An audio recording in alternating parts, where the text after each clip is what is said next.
獨裁政權最憎嘅係啲不問是非、只識叫囂嘅敵人。佢哋最大嘅 V 把，獨裁政權可以藉住佢哋話俾老百姓聽，自己係唯一可以幫佢哋脫離敵手嘅救世主。民主制度最害怕嘅就係一啲不懂思考、親疏有別嘅選民，佢哋投票只投一個黨，對家永遠係錯，投機政客上位靠晒佢哋啦。敵人嘅敵人就係最好嘅朋友，但離地新聞就唔同你講呢啲嘅。離地新聞同你講外國時事、歷史、文化，用常理出發，而常理係不分左右嘅。多倫多係一個多元嘅城市，離地新聞亦都一樣。只要你唔係潑婦罵街，意見永遠接納。離地新聞逢星期四晚6點半，要管世間事，必先識世間事。好，一星期已過，又到咗離地新聞嘅時間啦！大家好，我係 Titus。咁樣咧，我哋今日咧有2名嘉賓喎。咁樣咧，就首先 Gloria Fung 阿馮玉蘭咧就上次已經嚟過㗎啦。咁我哋中間呢一位咧就maybe you introduce yourself? Yeah. Hi. Hello everyone. My name is Chemi Lhamo, and currently I'm the president-elect of the University of Toronto Scarborough Students' Union, and also a board member of the Students for Free Tibet Canada. OK， 咁因為今日嘉賓嘅緣故咧，咁我哋今日嘅訪問咧會用英文對答嘅。節目上架之後，我哋又會用1日之內咧，我哋會上中文字幕版，咁不便之處敬請原諒。咁I start with English then. So first of all, well, partly because we want to let you come into our program, partly because you are part of kind of a news a center of the news or something, because you were you just elected as a student union leader of the University of Toronto Scarborough campus student union, but it turned out there are some kind of problems in there. Can you talk a little bit about it? Definitely. So, the influence of the Chinese state has been obvious, and it's been well documented and well seen all across the world. But recently what had happened at my university campus is that I was elected as the president, and little did I know that there was a lot of international Chinese students who started a petition. Not only a petition, they started flooding my social media accounts with just death threats, rape threats, and sort of saying, step down, or every day we'll make it like hell, I'm gonna kill you, your mother, and it was just ridiculous. So they started attacking and online, and a lot of cyberbullying and just threats in general. Okay, so first of all, what is your first feeling about it? And yeah. So the first feeling was, of course, I was like, oh, what did I do wrong? Because as a student leader, my job is to ensure that I'm serving the students, and that was the first reaction. But then the moment I started reading the messages, I realized there was a pattern here, and the pattern is the same pattern that we've seen during Confucius Institute meetings, during the times that whenever there's a Chinese official that comes here, state official, same type of attacks happening in the community organizations. So I said, this is not about me, it's about a bigger issue. It's about anything that the Chinese government doesn't like to hear about, they start doing this. So what is the current situation right now? I heard that the case is now under investigation of the Toronto police, but what do you think about the investigation? Do you think you're satisfied with the investigation? I think it's too early to say anything about how satisfied I am with their investigation, because sometimes it takes a lot of time, and considering that I have about 16,000 comments on one photo, and then another photo I have about 12,000 comments. Wow. And these are just comments on public forums, not including the private messages, the thousands of messages they've been trying to send me, the calls, the texts, right? So there's a lot of things to go through, and also it's in different languages, so they'd have to translate it. And then Toronto Police of course, they have their own capacity issues. So I'm giving them as much time as they need, but if need be, of course, our CNP is also willing to get involved. Do they also violate your personal account? I know you probably have a public account, and there is a private account, things like that. Do they invade your private account to leave message that threat you? Did they? So they've done the public comments on the pictures, and then in addition to that, they've been sending me direct messages on Instagram, And so they don't come directly into me, they come into a request box. So if I want to accept it, I can accept it. But as of right now, I've not accepted any. I just let it pile up on its own.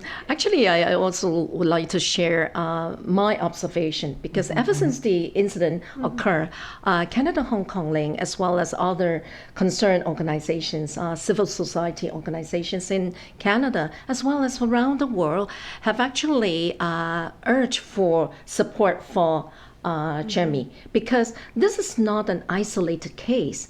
It is there's a very similar pattern, right, of cyberbullying going on, and the target is not just confined to our Tibetan friend in Canada, but it's also occurring around the world, and other organizational leaders who have been critical towards China have also been under similar attack. Actually, I personally have been attacked before. And but my question to you is that I'm not too sure whether LCMP has reviewed to you if they have looked into the IP, right, location of those people who went online to attack you, because based on my experience, with Canada as well as other countries, whenever people have been targeted by Chinese, Chinese embassy, quite often the IP location could be a foreign location. It is not necessarily Canadian. So what is your experience here? I think it's a little bit of both, because the reason why I say it is some students actually who are from U of T Scarborough that have been sending me these messages. Okay. Yeah. But then, it's not to say that the other isn't true, because there has been a lot of fake accounts. So there's just accounts that have, no followers, no following, and they're just new account, brand new made, just to do the comments and just to do the threats. So currently, in terms of the IP address, it had been a case that my campus police was taking on initially. Yes. But then because they're not able to check into the IP addresses, they passed it on to Toronto Police. So now it's hopes that once they've gone through all of the messages and the ones that they deemed threatening and the ones that are a criminal offense, they can start taking charges or lay charges, and for that they can start tracking them down based on their IP address. Actually, I believe the result of the investigation will be very important, because this is such an illustrative example of cyber bullying by both local as well as foreign power. And if there's any finding or overall analysis of the case, I think it would serve as our reference in coming up with a counter strategy as how to prevent this kind of cyber attack in the future. Definitely. I also think that it's pretty bizarre, because I guess you're being elected as a president. Yeah. And you probably get a lot of vote from the student in Scarborough campus. Absolutely. But it's kind of like a group of students trying to disqualify, or in our short form it's called DQ you. And I wonder how the authority that comes from and how they organize such an event, such a petition to go against you. Yeah, so that's very interesting, because it's a democratic process and we live in a country like Canada. So that's partly why I wasn't intimidated, right? The moment it started blowing up, as many threats there were, a lot of people were worried for me. And, even my parents, they said, does this mean you can't be president anymore? And I said, no, nobody can do anything. Even the university, what is the university going to do? They're going to step in and say your democratic process was not done properly. There's no reason to say that. It was done in a very proper manner, and students voted me in, and I deserve to be there. Simple as that, right? So it's actually funny that they thought that something like this would actually help them, or a petition which they actually didn't submit to any entity would have counteracted my sort of election.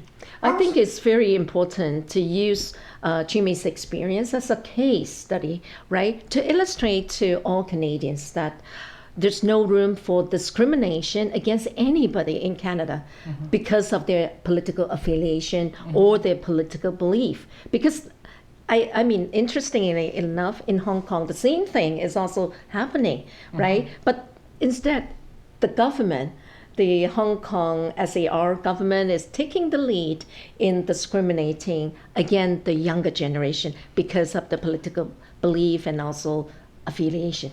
I think it's another thing we saw is we also have a separatist movement called Quebec separation. Yeah. I may not agree with their opinion, But we accommodate them. Yeah, accommodate them. And we even let the parties promoting separatism to be elected in provincially, federally. So it's kind of like, wow, if the Chinese really in some sense, if the Chinese really want to settle down the separatists in Tibet, what they should do is to let them speak and improve their lives or something like that, which we are going to talk about. Actually, they're not. So if there is a reason that, if there is a logical reason that they can stay, they would like to stay actually. So it is not something that you can fret to cross down an idea. That's what I'm thinking actually. Yeah. So if we talk enough about this topic, probably we would love to go to our next topic then. Okay, we come to our main topic. We talk about Tibet since we have a Tibetan in here, and we have someone who went to Tibet sometimes. Actually, before. I work there. Okay, so I think one of the most important reason I want to talk about Tibet today, because I find that a lot of similarity in Tibet in the past as well, and what happened right now in Hong Kong. Yeah, so either politically or culturally or whatever. So it's kind of like I find I also want to go deep about what is happening in Tibet, inside Tibet, and also what is happening outside Tibet when there are people supporting it or go against it or whatever. So this is I guess when I was preparing the program, I guess I have a pretty strong impression that since to this year actually is the 60th anniversary.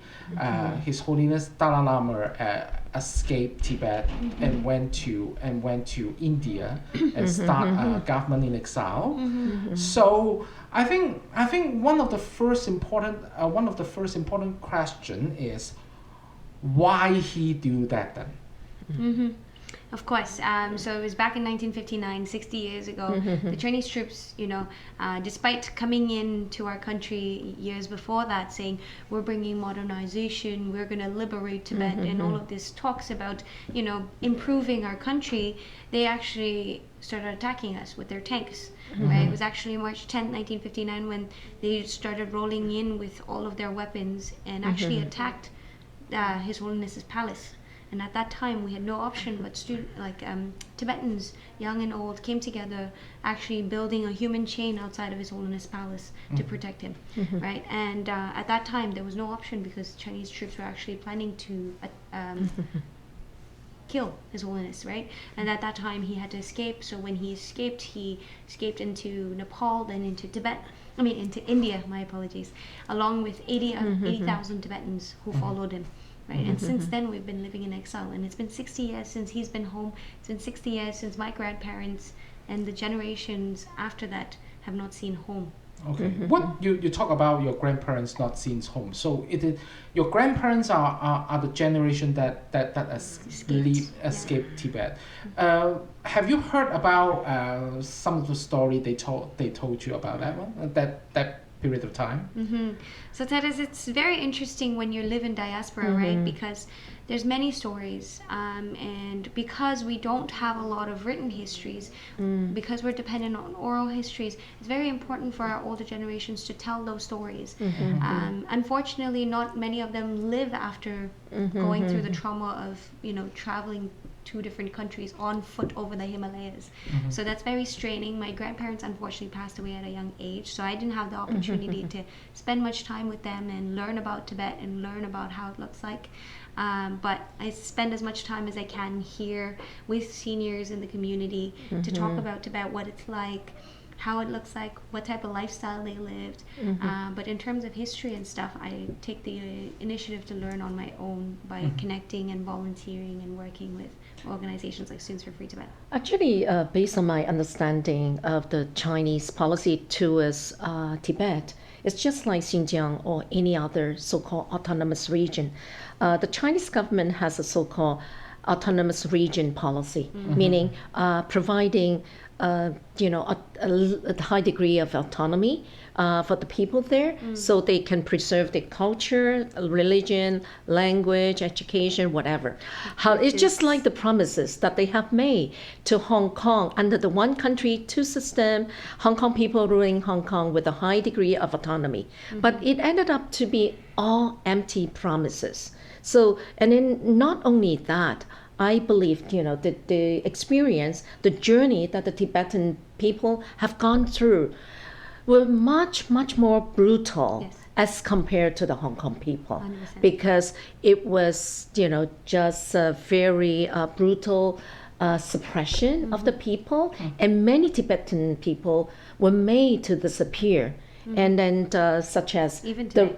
Even today, yeah. And then religious leaders, they were not allowed to practice their religion. And many of the temples, right, many of the historical structures, they were totally destroyed. And I had the chance to travel to Tibet because between 1984 to 1989, I represented Denmark in China, and I managed Danish government grant and loan projects. I was also deeply involved in World Bank projects. And I remember in 1986, when I was involved in the planning of the China Seed project that involves 12 provinces and 2 autonomous regions. When I look at the list, when I was in meeting with the Ministry of Agriculture, I didn't see Tibet there. And that's why, out of curiosity and also out of concern for Tibetan people, I asked them, I said, why is Tibet not included? And the answer I got from them was really to my surprise, because they were very frank with me, maybe because I've been there working with them for quite some time. And they said, because our party structure there is not yet mature. Okay. So after all, everything is about social control, right? And it is not about, the improvement of the livelihood of the Tibetan people in the Tibetan autonomous region, let alone whether or not the essence of autonomy has been realized.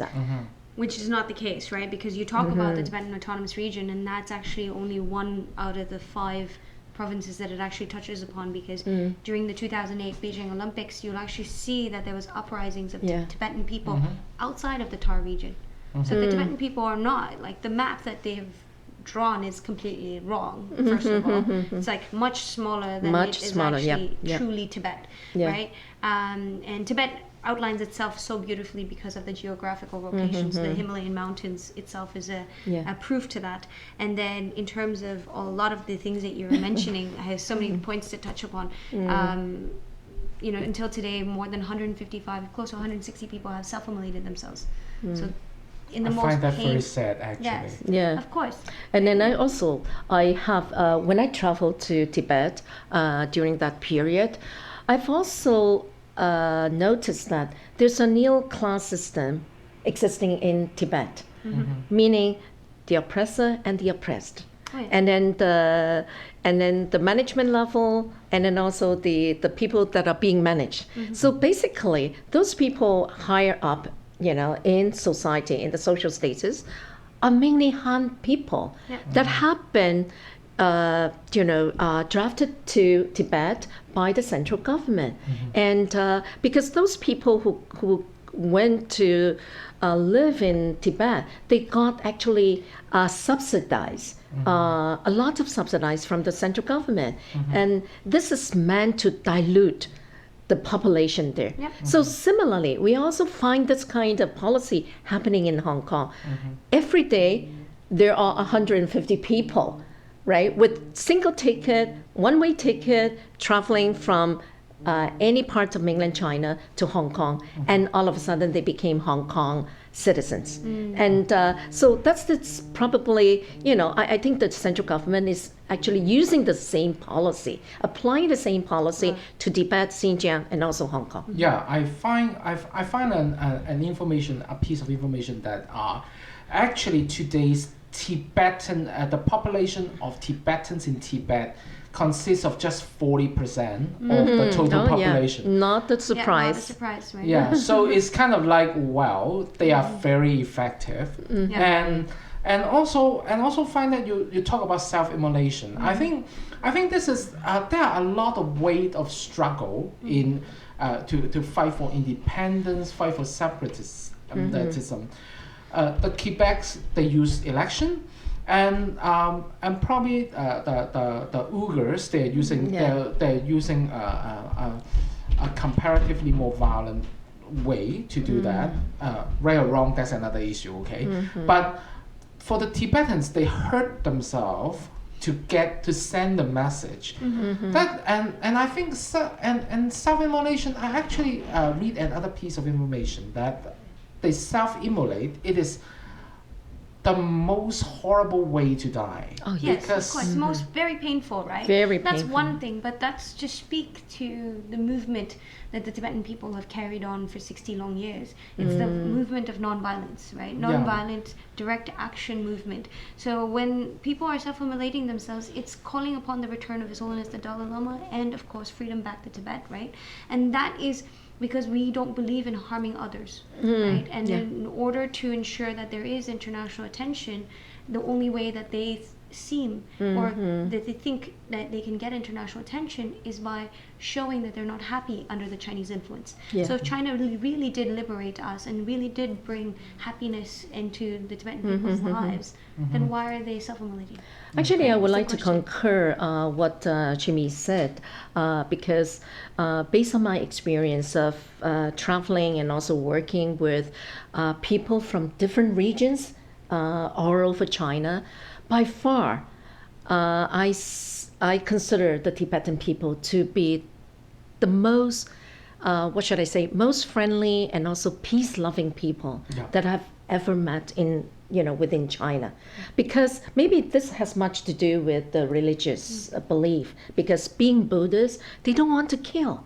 And they also try to accommodate and put themselves into the shoes of the other party. And therefore, I think that is the major reason why that they have chosen to kill themselves in order to expose the injustice, right, within Tibet. And this is the only way, and also the non-harming way to other people, to make the statement, to voice out their grievances and opposition to the existing policy that they have been going through.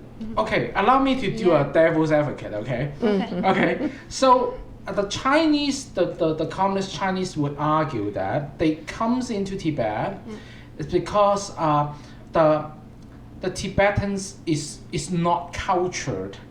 Yeah, I find this argument pretty interesting, because when the Caucasian get into Canada or United States, North America, they also say that okay, those Aboriginals or indigenous, they are not cultured enough. So I want to teach them to be cultured people. Are we talking about colonialism again? Yeah, it's kind of like that. Okay, so 100%. yeah. In order to speak to that in terms of culture, I think just to get people a reminder, neuroscience, mindful meditation right now is a multi-billion-dollar industry. Ask me why. Right? These are all stolen knowledge from my tradition. Right? This is all knowledge that my teachers, my mentors within my Buddhist community have been practicing for 2,500 years since the Buddha, right? And right now, the Western medication is dependent on it. And then it is proven that Western medication, the scientific world that we all love and love going to doctors for, is actually proving us wrong. and we're much more dependent on homeopathic and naturopathic and Ayurvedic medicine. So even within the scientific world, which is where I come from, we're much more dependent on cultural knowledge that comes from Tibet, comes from India, comes from the ancient cultures that China and the Caucasian folks decided to erase. Okay, probably I'm not evil enough. You can try. We You can speak try. to the You do truth. the lesson. Yeah. Okay. So we have 3 minutes left for the first part. So I will touch a little bit about the environmental issue about in Tibet. Tibet is a place with a lot of raw materials. Oh, yes. So it's kind of like China comes in. Part of the reason is to get a lot of raw material, a lot of metals, things like that from there. Can you talk a little bit about it as well? Of course. A lot of minerals can be found inside of Tibet. And in addition to that, there's actually Canadian mining companies that are inside Tibet right now mining, right? And to say the least, not majority of the sort of profits don't go towards the Tibetan communities. It's going back into the Chinese Han pockets, back to the Chinese state's pockets, right? And so if you're stealing material from that country, the people of that country should be benefiting, but that's not happening. Right? And not only that, because they want to mine into areas, there has been nomadic displacement. They're moving the people that live in that area into strategic housing, into literally slums, right? To get access to those spaces. That's happening. In addition to that, earlier we talked about self-immolation, but that is one act of resistance. In addition to that, there's many acts of resistance and resilience happening. So there has been a lot of advocates who have been advocating on climate change, on climate justice. Not just minerals. Tibet is actually is known as the third pole of the world. Right? If you watch any scientific or sci-fi movies, Tibet is the last place that actually survives. Yeah. Right? That is to remind the young people who are watching movies like World War Z or 2012, when the world ends, Tibet is the last place that survives. And ask why, right? Because Tibet is actually the water source for 2 billion people. Yes. And our population is 7 billion. 1/3 of the population is dependent on the clean water that comes from Tibet. So China is very strategic when they did take over our country. It wasn't just a geographical overtake. It was very strategic in the ways of how they can become the next superpower of this world. And Tibet was a very big part of that sort of strategy.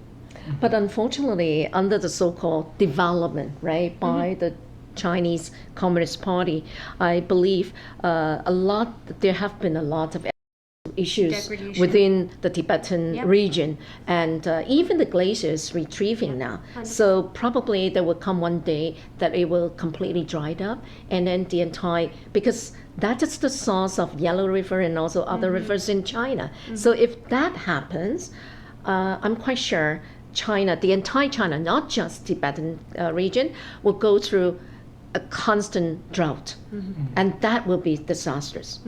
Okay, so addition to how we're not- I have to shoot everyone down right now because we are out of time. So in part 2, we'll go on. We'll continue to discuss about Tibet and probably talk about a little bit more about the geography, about the suppression, and also some political divide or whatever. So here we go. So see you in the next part.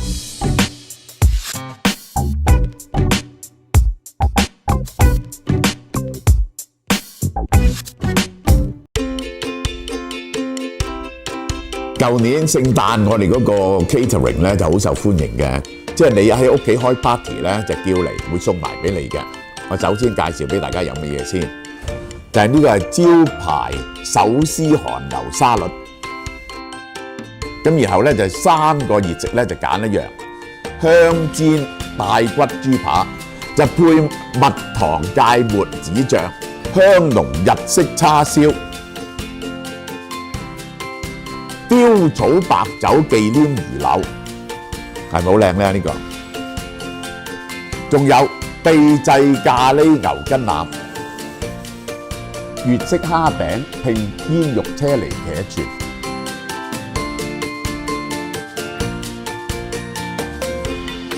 避風塘雞中翼、橄欖油吞拿魚炒螺絲粉。